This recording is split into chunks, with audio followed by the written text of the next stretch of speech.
What's going on, family? It's none other than the young brother Zach coming to you live from the Church TV network. Today's Minute Parable, guys, is going to be something I'm going to need you to share and comment on, all right? We're in Matthew chapter 13, verse 44. What we'll be discussing today is, what is the hidden treasure?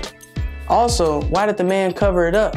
And last but not least, he could have just bought the treasure. Why did he buy the whole field? We'll be finding that out here shortly. So check us out. But until then, peace. It's none other than the young brother Zach coming to you live from the Church TV network. And I got a little clip of something I want to show you. Check it out. You can only answer it with the actions of your life. He's the only one that had the pockets for it. He gave his life. It's none other than the young brother Zach coming to you live from the Church TV network. Now, family, we've already been introduced, but make sure that you press that subscribe and that share button, all right? That's your job.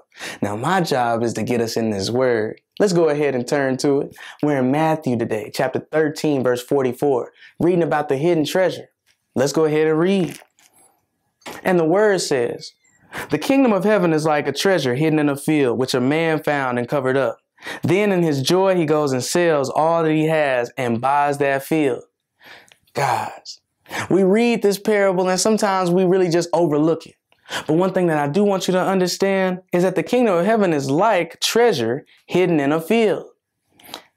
Who's the man that goes out and finds that treasure but then hides it again? It would have to be Jesus. You see, the treasure that's hidden in the field is salvation, and the field is the world. But unfortunately, the reason why Jesus is tiptoeing around this field and finding it and then hiding it is because Satan, unfortunately, owns the field. See, Satan, since the fall of man, has been running the world literally into the ground, causing mayhem, confusion, and destruction. But guys, Jesus found that treasure, knew that he couldn't waste it, hid it, and went and bought the field back. And he did it with his life on the cross. Guys, that's worth a lot. But he didn't just buy the treasure, he needed the whole field so that we could all live in unity under God's reign. Now I have some questions for you. I want you to really think about them. The first one is, do you have the eyes to see the hidden treasure? You see, why didn't the owner of the field know that the treasure was sitting on his property the whole time? Because he didn't have that divine insight to even know. He could care less. But you see, Jesus sees things that we don't see, which is why he provides sight to the blind. Wink, wink. All right. But if you don't have that sight that Jesus provides, you're probably living around here blind. And my last question for you would be, what's it worth to you? Although this seems like a mundane question and very simple to answer, you can only answer it with the actions of your life. Have you put the Lord on in baptism? Do you constantly share the gospel with your friends and family? Do you live as if the gospel is even real? Yeah, ponder on that. Because I had to ponder on it in some dark places of my life. And when I realized where I was at, I understood what salvation actually means.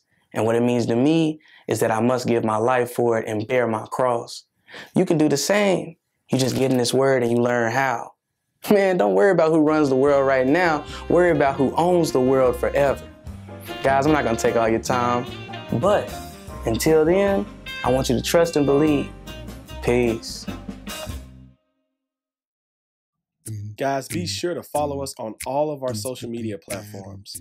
Minute Parables now has a Facebook page, Instagram, Twitter, and even Reddit. On those, you can find all of your favorite Minute Parables material and much more. Trust and believe.